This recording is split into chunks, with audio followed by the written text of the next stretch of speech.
Hey, Sens fans, welcome to Season 4, Episode 26 of the Senstennial Podcast, a member of the Hockey Podcast Network. I'm your host, Matt, and this week I am extremely excited to welcome back Chris Peters to the show. So, Chris, thanks for joining me tonight. Matt, it's good to be with you. Thanks for having me. No problem. And for those of you watching or listening who don't know who Chris is, right now he's a senior content creator for Flo Hockey, and he previously worked for both ESPN and CBS Sports. So, got a nice little pedigree built up for yourself there. I keep collecting jobs. It's what I guess that's a good thing because I keep getting hired, but it also means I keep getting fired. So or laid off, whatever have you. But yeah, however you want to describe it. But yeah, I feel really lucky. Like I've been able to do a lot of different things in a lot of different places, and yeah, it's been a lot of fun. So really happy to be with Flo Hockey and Flo Sports now, and just really kind of getting their hockey content off the ground this year. So it's been a lot of fun. Awesome. Well, glad you're enjoying it. And you do a ton of analysis on the NHL draft and, of course, a lot of US hockey program players. And, of course, that's why I brought you on the show today because the Senators have not only a large number of NHL alumni who are young and just starting their NHL careers, but they've also brought a bunch of new prospects into the fold into their US hockey programs after the 2022 draft. So I wanted to talk to you about that. And we'll start with a guy who played in the USHL this season for the Dubuque, which I hope I pronounced properly, but I have no Dubuque. Dubuque. Okay, thank you. Fighting Saints. That would be Theo Wallberg, who the Sens drafted in the 6th round of last year's draft. He's 19 years old, left-hand defenseman. He's a big boy at 6'5". And in 60 games played this season, he had 22 points and 1 assist in 5 playoff games. Theo Wahlberg, what can you tell us about him?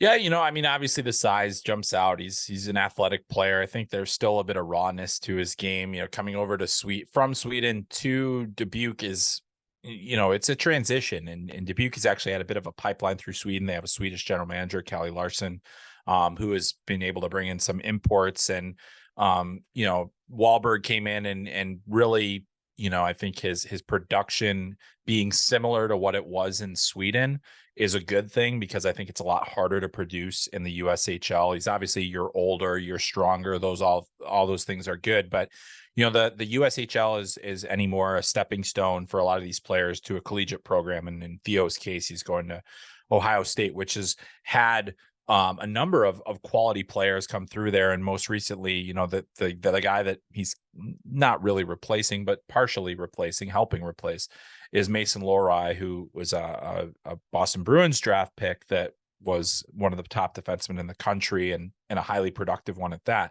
I don't think the offensive value is going to be especially high with Theo Wahlberg. He has enough. I think he has enough skill. The biggest thing with him being a player of his size is being able to move the puck quickly. I think he does that well enough. I think that there's certainly going to always be room for improvement on a player of his age playing in his first season in North America. But, I think Ohio State has done a really nice job of developing players, especially defensemen. Like they like to play, defensive. They like to play strong defense on top of having a push the pace offensive team. So I would say overall, this was a good stepping stone season. It's not necessarily one where you're going to say, this guy's definitely going to be in the NHL. But it is an opportunity this was an opportunity for him to start that transition process. But I think it's good because now he did that. You figure he'll spend at least 3 years at Ohio State and maybe then be ready for a contract. So, I think all in all, he took another positive step. I don't think it was a big leap, but it was a positive step. And what do you see his role as being when he gets to Ohio State next fall? Yeah, it'll be interesting to see if they have a top 4 spot for him.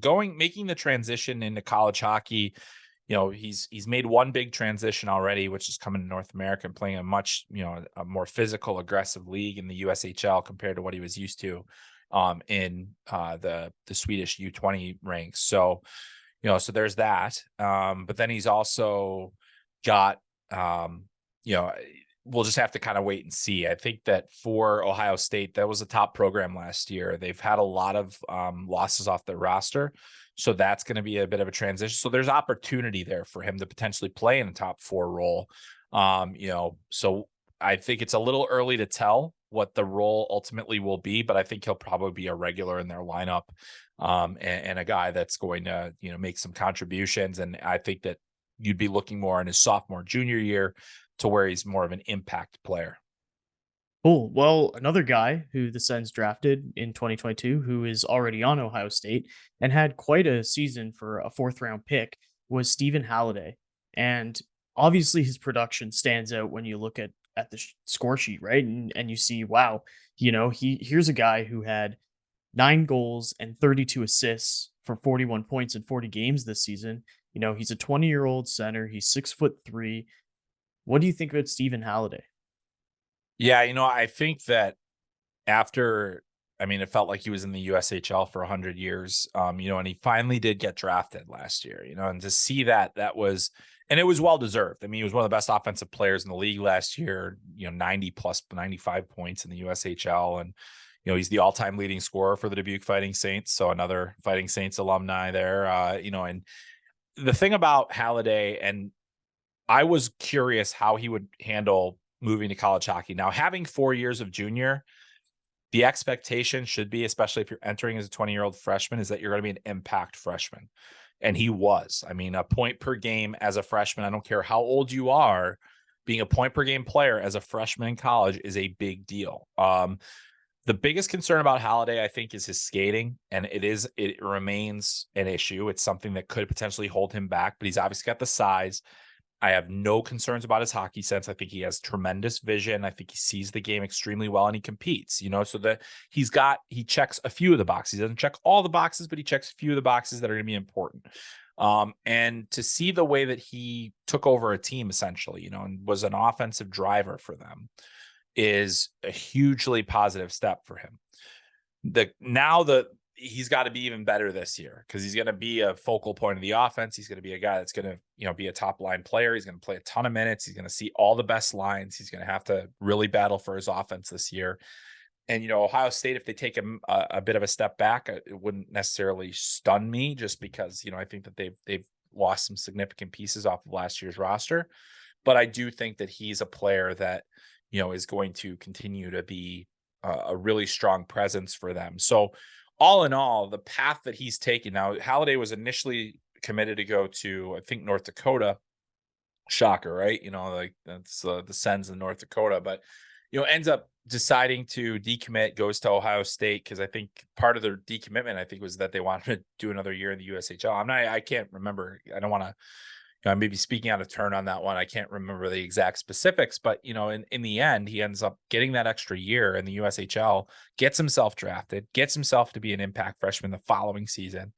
All of those are great things. So I think, as far as Stephen Halliday is concerned, outstanding young player, a guy that I think will earn a contract, so I think that at least you're going to get that much. Does he make it to the NHL? He's still going to have to improve his skating. He's going to have to improve his conditioning. There are going to be a lot of things that he has to do to get better to be an NHL player, but he's at least putting himself in position and continuing to improve and move forward in his development, which is a great thing. Yeah, and especially for Ottawa's 2022 draft, trading some of their top end picks to get Alex DeBrincat, they didn't really have a lot of high end draft capital. So I think they really needed to try and capitalize on those later round picks. And I think at first glance, it seemed kind of so-so.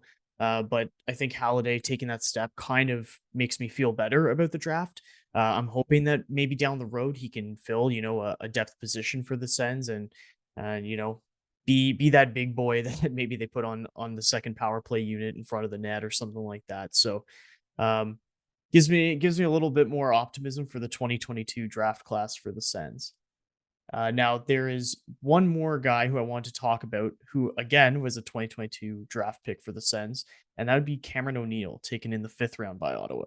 Now, he's 19 years old. He's 6 feet, so not as big as the last couple guys we talked about. He plays right wing, and he played for Tri-City Storm this season, but is committed to the University of Massachusetts next season. He had 56 games played, 9 goals, 18 assists, 27 points. had an assist in 4 playoff games. What did you see out of ONeill this season?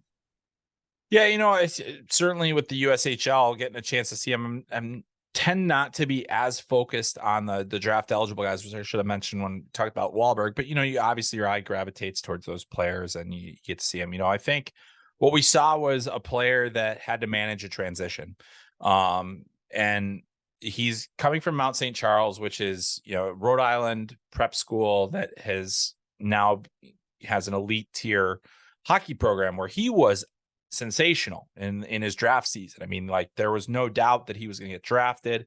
He had a lot of scouts to his games. Like, this was a guy that there were, people were keeping an eye on. Goes to the USHL this year, and it was a bit of a struggle. Tri-City wasn't as good as they were last year. They're one of the best teams in the league last season, the season before. This year was kind of a rebuilding year. So, and the interesting thing for him is, I wonder if maybe he could use another year in the USHL before moving on to college. I think, as far as I can tell, he is going to UMass next year, but I think he still had a decent season. It just wasn't amazing. It doesn't blow you away. And it's the kind of season that you would expect from a guy that's essentially playing AAA under 18 hockey going to the USHL. That is a significant jump. I mean, like, it's hard to really, whether you're coming from Shattuck St. Mary's or Mount St. Charles or, Kimball Union or wherever you might be coming from, it's a pretty big jump. And we've seen, the top tier players manage that jump pretty easily. The mid tier guys, so, and then I think that he was kind of in that mid tier of the guys that would handle it. So fascinated to see kind of where he goes from here. I don't think that there was anything necessarily that stood out positively or negatively about his future. It's hard to gauge. I think it was a year of development, growth, and maybe even a little bit of adversity to a certain extent. UMass is going to have a very interesting team going forward. They've got some really good pieces and good recruits that are now kind of starting to matriculate after their national championship year, when, they suddenly get this big pop and boost. And, they've got a coach that knows how to develop the NHL talent. He's been doing it for a long time. And, I think that that's gonna, in Greg Carvel. And I think that that's going to be a good thing for him in the end, is that, kid that came from a non-traditional hockey market in Maryland, ends up moving to, played for the team Maryland, then goes to Mount St. Charles, where he was able to play for a few years, and now the USHL. So, he's been on a bit of a non-traditional path. So he's a player that I think you still got to be patient about. And it's a 5th round pick too. So, it's not like it's, you're hoping at that point. Right. And I think you're still hoping, based on the season that he had. Cool. Well, 2 other guys I wanted to ask you about were not drafted recently, but taken in 2018. And that'd be Luke Loheit, who was taken in the 7th round, the 2018 draft by Ottawa. He's now 22 years old. He's 6 feet tall, plays right wing.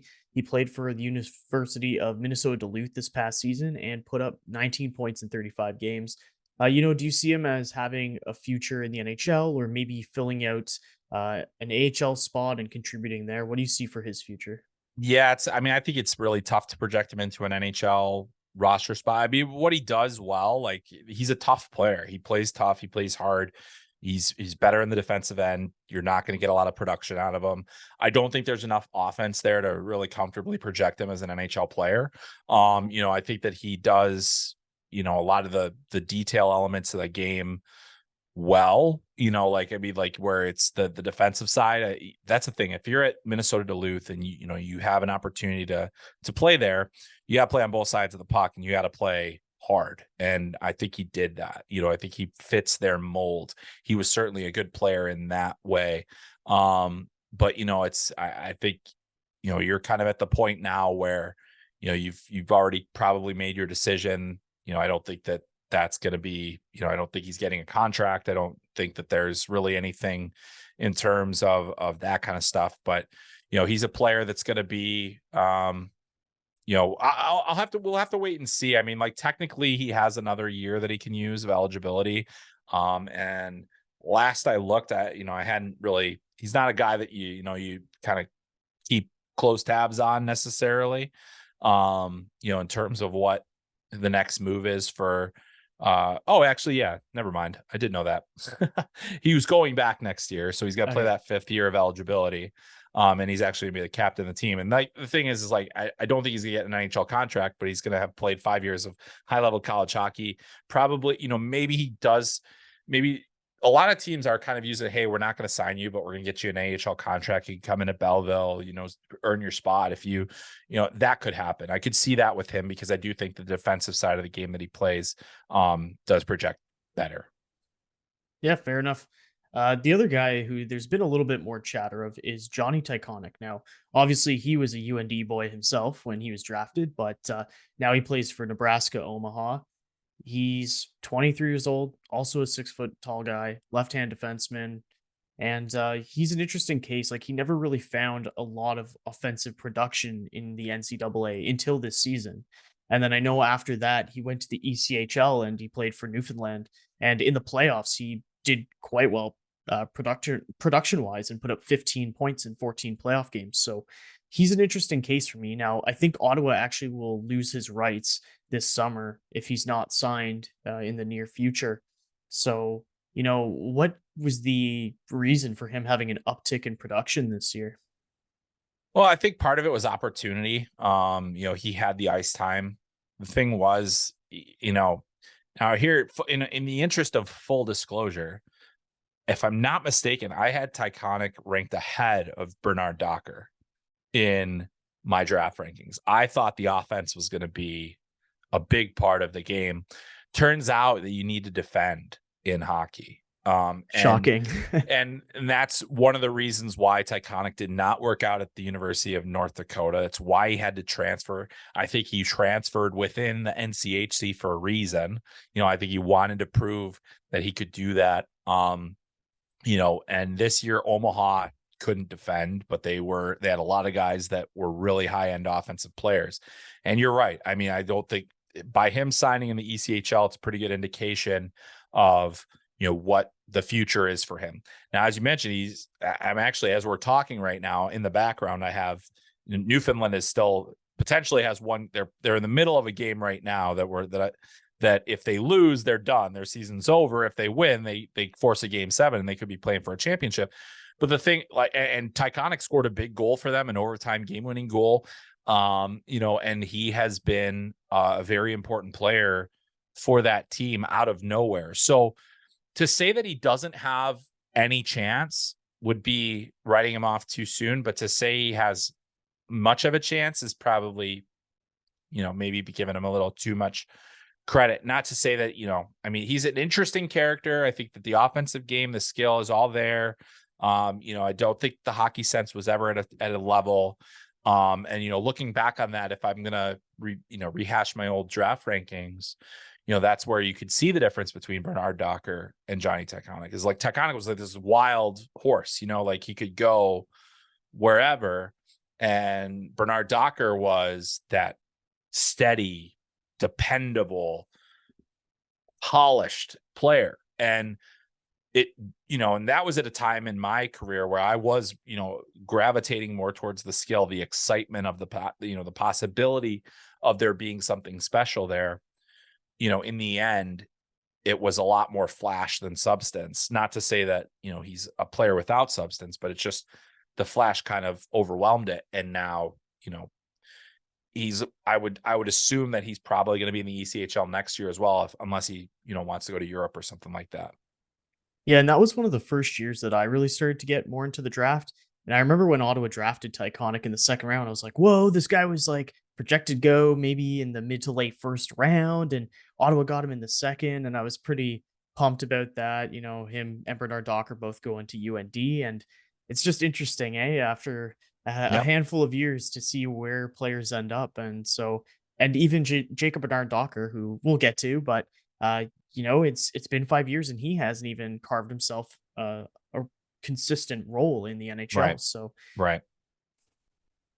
Yeah, it's very hard to project out, it's something that, it's all those are learning experiences. I view as, Tyconic is definitely a learning experience kind of player. Just because you see so many things about them and then you're like, wow, that's, that's exciting, and then you just got to remember it's really hard. It's really hard to play in the NHL. And you need players that are more complete, essentially. And yeah, and you're right. I mean, JBD still has to figure it out himself. And it's not that it's certainly not too late. He certainly has the tools. But yeah, you look at different guys like Jake Sanderson, where it just seems like it was preordained and he's just so naturally gifted. You remember how hard it is for, the mortals among us to to try and actually make it.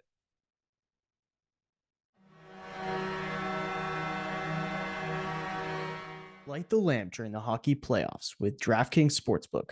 Right now, new customers can make a $5 bet and score $150 in bonus bets instantly. In the Stanley Cup Finals, the Florida Panthers and Vegas Golden Knights are taking on one another to win that prized Lord Stanley. Now, Florida Panthers are going in as the underdogs at plus 110, but the Vegas Golden Knights are at minus 135 as the favorite. Will Vegas win a Stanley Cup title, or will the Florida Panthers come out on top and finish off their Cinderella story? Download the DraftKings Sportsbook app now and sign up with code THPN. New customers can make a $5 hockey playoff bet and score $150 in bonus bets instantly. That's code THPN only at DraftKings Sportsbook. Gambling problem? Call 1-800-GAMBLER. See show notes for offer details. See DraftKings.com/sportsbook for details and state-specific responsible gambling resources.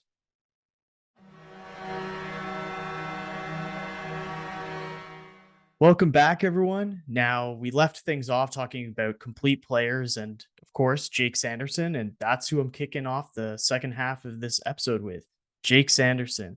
Obviously, he's the most notable of Ottawa's UND alumni and just played his, freshman season, if you will, rookie season with the Ottawa Senators. And he, had a pretty good showing. He didn't play like a consistent role all season. I think like the Sens had him like, okay, do we want to use on the power play? Do we just want to use him 5v5? Do we want to have him on the penalty kill? And I think DJ Smith was like, okay, no, this player's ready for more, right off the bat.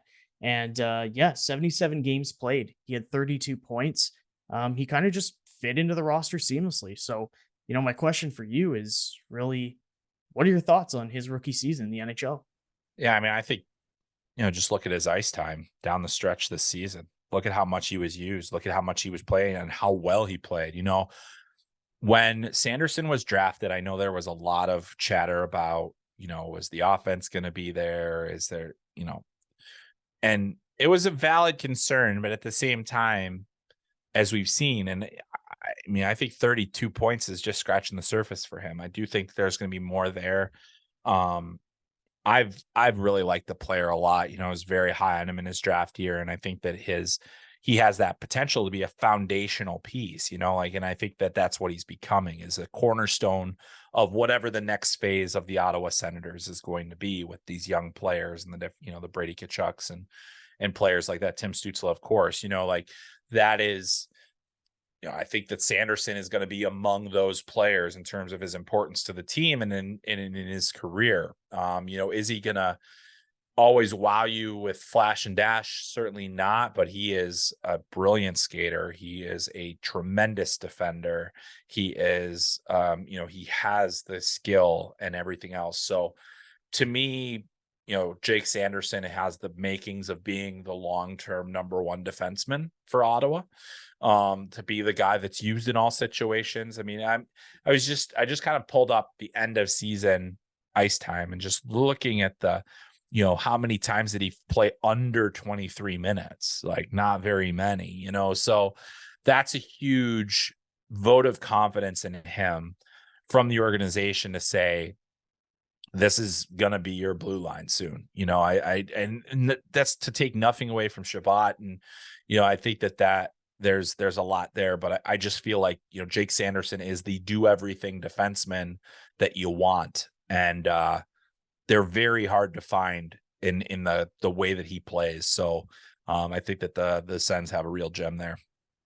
Yeah, and definitely by the end of the season, I know there was a lot of debate among Sens fans whether, Jake Sanderson was already the number one defenseman on that left side. And if he had surpassed, obviously Shabbat, but if even, Jake Chikrin would be kind of a guy who would play second fiddle or third fiddle as left-hand defenseman. And of course, now I know the Sens have a lot of left-hand defensemen, and Chikrin and Sanderson and Brandstrom have all been playing at times on their offside just because they have so much talent of left-hand defensemen there. So, but it's interesting to see that debate and just see how quickly Sanderson has risen in the mind of Sens fans from a guy who I honestly was pretty excited about back in 2020.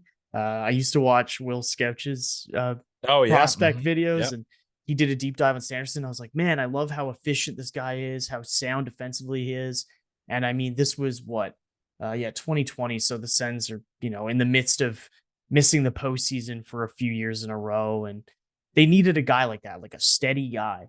And did I expect the offensive upside? Not at all. I expected him to be like in his rookie season. I said I'd be happy if he put up like 25 points. Now, obviously, 32 doesn't blow it out of the water, but it's higher than I expected. And honestly, I think that that's, like you said, just scratching the surface. So very Yep. excited to see what kind of player he can become. And you're right. I think it's just a matter of time before it becomes his blue line. Another player, though, that of course is a focal point of discussion is Tyler Kleven. And, he got a nice little sample at the end of the NHL season after he finished up at UND, and he played 8 games. He had a couple assists. His first NHL shift wasn't a beauty, allowed a breakaway. Him and I think Holden was his partner. And thankfully it got saved. And I think after that, he really woke up and at least to me seemed like a more reliable option. But I wanted to ask you, viewing him in college and seeing him translate to the NHL, how do you think that transition has gone for him?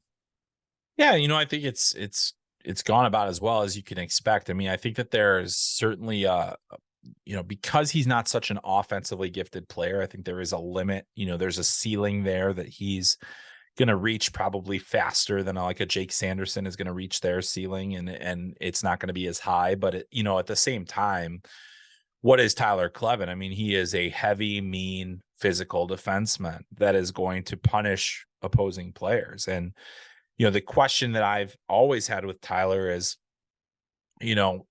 does he think it well enough? Like he does. I think he does. I mean, I think that again, he can't, there are certain things that he can't execute. He does have an absolute bomb of a shot. I would love to see him get it off more cleanly and more frequently from the point, because I think it would be doing a lot of damage. But, to me, the big thing for him is he's just got to continue to make good, smart passes. He's got to make good decisions. He can't just blow up anybody for the sake of blowing them up. He actually has to get in there and, make a good, solid defensive play. But he can still blow some people up every now and again, because that's part of his game. I mean, like, I think that he can be an intimidating presence back there.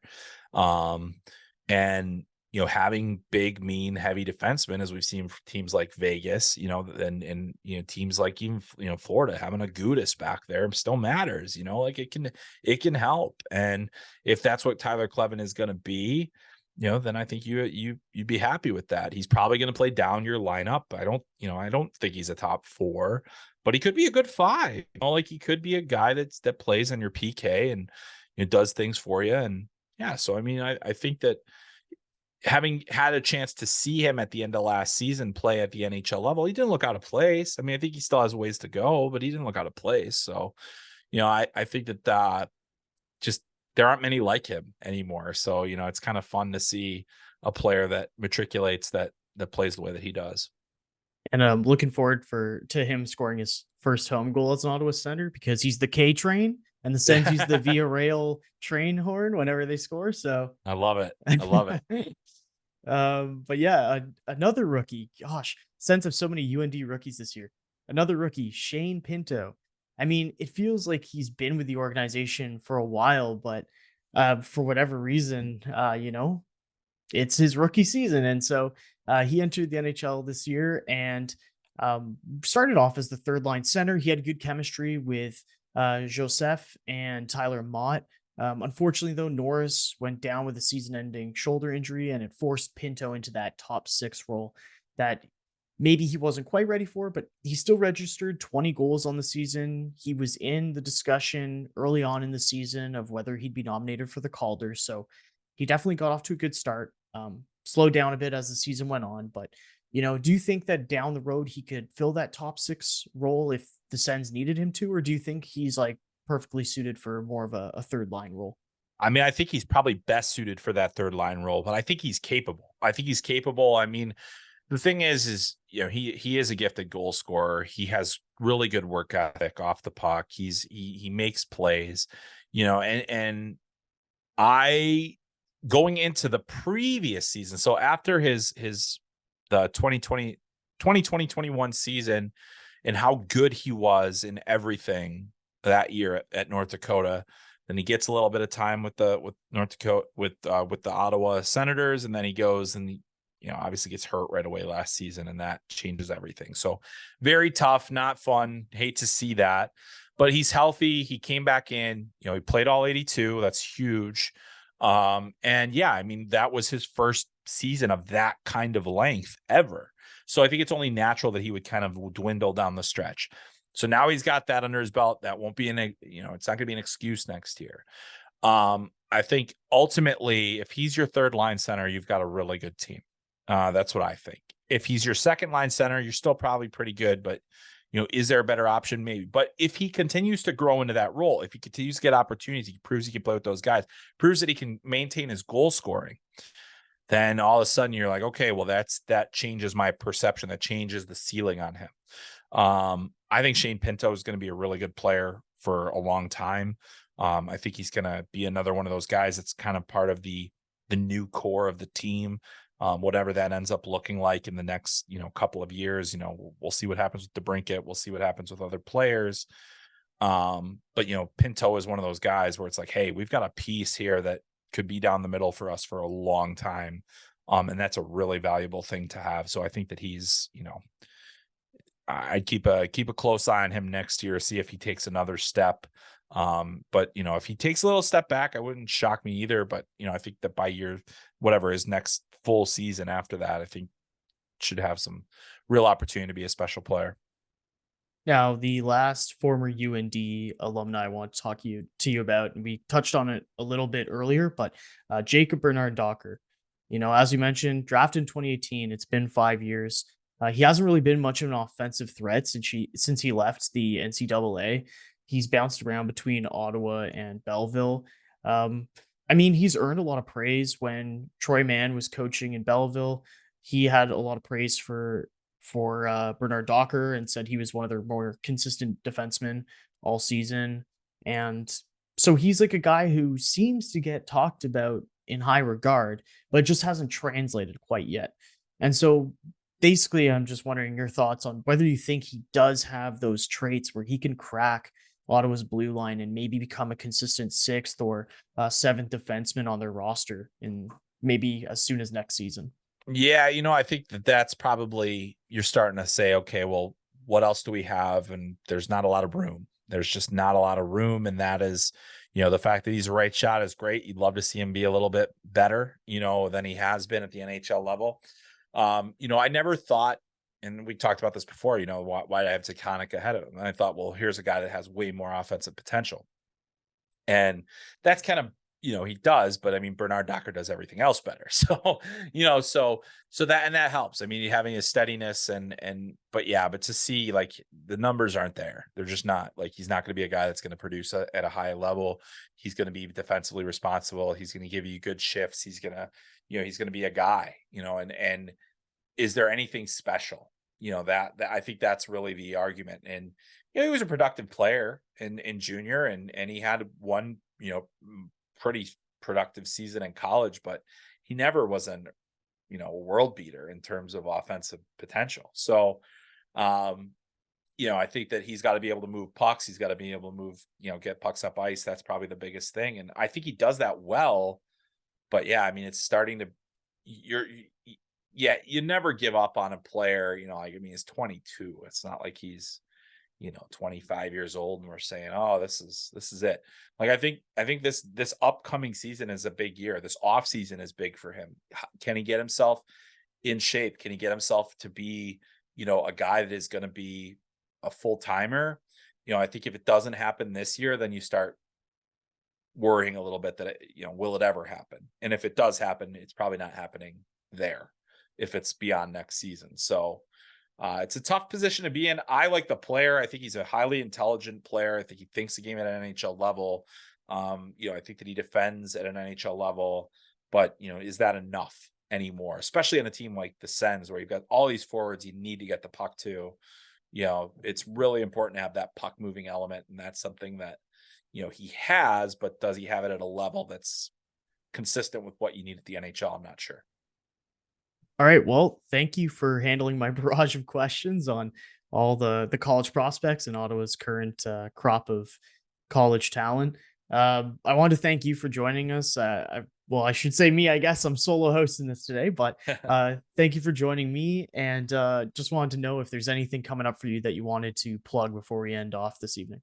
Yeah, sure. Well, I mean, like, it's big NHL draft coverage at flohockey.tv is going to be pretty robust in the coming weeks here throughout June. I'll be heading to the combine and stuff, and my final draft rankings will be out on June 1st. So whenever you guys are listening to this, go read it at flohockey.tv. It is free to read, so not behind a paywall.